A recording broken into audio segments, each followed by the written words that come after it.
You I mean hope we you sound don't, like an yeah, I hope oh, you don't sorry. mean we're We no, sound like we're maybe, indoctrinating, maybe. No, or you the are the university? free thinkers. You are the free thinkers. It just sounds like the system in which you're describing is almost indoctrinating people.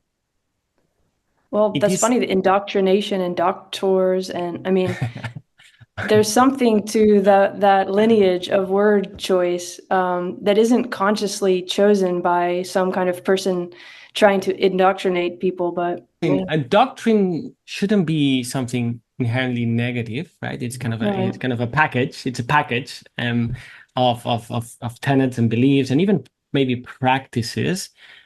Totally. It's not kind of. I think we are indoctrinated, and that's again that wouldn't be dangerous if we could undo it, but we don't. Look, we were talking about isms. I feel recently I feel like in a video game where there are all these isms as layers in an onion. Maybe I'm in this kind of starship and I'm inside the Death Star, you know, and it's like I'm crossing kind of onion layers in space. And when I thought You that, need the animals with flames on their heads to come in and help rescue you. yeah, I'm riding on them. Yeah, I go like shoot.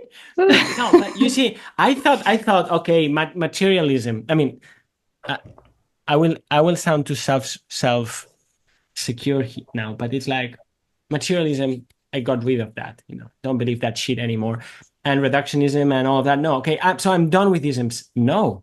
Then I discovered recently there are many more two isms that I didn't know I was indoctrinated in, and I'm working hard to de-indoctrinate. Well, one it's easier than the other.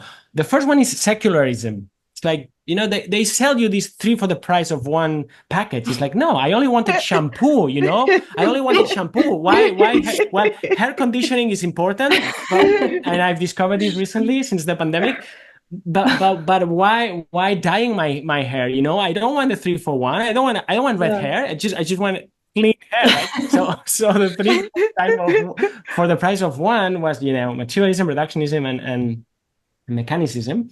Yeah. But then secularism, it's no, and no God talk at all, or anything that sounds spiritual, blah blah blah. And you can play with words, and you know, religion doesn't have a, you know, the Mm-hmm. stocks are Yeah. low, but spirituality in some places. Or if you say Catholicism, they hate it here Oh, in yeah. Spain. But if you say Buddhist, it's like, yeah, Buddhism is okay. So, But but it's that's new too. That's new too that you can actually talk about Buddhism in academia, but not yeah, new, but yeah, yeah. yeah. There's some very intelligent marketing strategies like contemplative sciences, and you Right. see, good. New like Is decades old, but yeah. I It's just I true, just true. remember when I first tried to I wanted to study Buddhism as part of philosophy like 15 years ago, and there was absolutely no way to do that. You either did religion or you did philosophy. So I'm also cheeky here and provocative because I'm kind of rediscovering my Christian roots. And again, it's like, wait a minute, you're a scientist. You see, again, I didn't buy the three times one. It's like if you say you pray, smells bad. But if you're meditating, all right, go ahead. It's like mm, so we need to kind of get out of all these closets, like closet inside closet and inside closet. So secularism is one. With the new atheism movement that, you know, the horsemen, luckily they're riding donkeys and they're kind of, you know, falling off cliffs. So we don't have a lot of that anymore. And then another one is literalism. And I would really like to know what you think about this, Andrea, because we scientists often present things, and especially when it comes to anomalous experiences, as either fact or fiction is a true alternative forced choice. It's a dilemma. A dilemma is always a trap. A dilemma is always a trap, and it's like either fact or fiction, right? Which means that things are either literally true or else what? And I see this very often when some of my colleagues say, no, we're taking all these experience. Àlex, we take your near-death experience seriously. They use this adverb, but of course not literally. And then I wonder, well, then what do you take as literal then? A kind of a mechanism, like this kind of colorful drawing of a lock and a little ball that's getting in. And so I wonder if this is the kind of one of the ultimate isms that we are not aware of, like literalism. that precludes the world of imagination to be taken seriously because it's either fact or fiction. So I'm recently thinking about this as a synapse, right? There's fact, there's fiction, and in between the synapse. I think it's the synapse of imagination.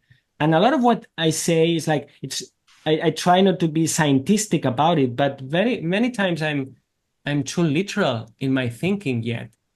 When it comes to the crazy shit I study, which includes, near death and precognitive dreams and even UAPs, like how are we to think of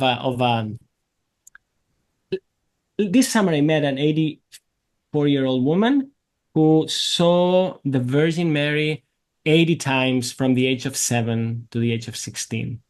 And she would be lifted in the air. And so what do I do with that experience? Where do I put it after I do my phenomenology with her?